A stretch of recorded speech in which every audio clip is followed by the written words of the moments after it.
Hello guys, this is Gabe from Steele Hyundai Fredericton. In this video I am going to show you how to use the lights in a Hyundai with the ccNC system that is available for 24 or latest Hyundai models. Specifically, I am in a 2026 Hyundai Tucson Preferred Trend.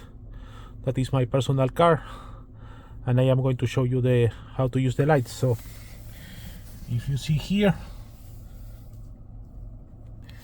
we have these options for lights.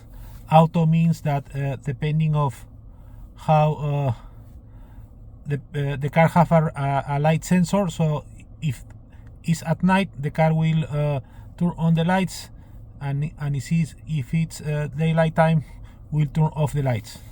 Then off, if you want to off the lights, then this is position lights, and then this one is for the low beams, and then high beams is like this, and auto high beams is like this.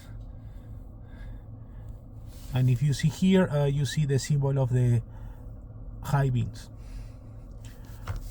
Alright, that's it. I hope you enjoyed this video.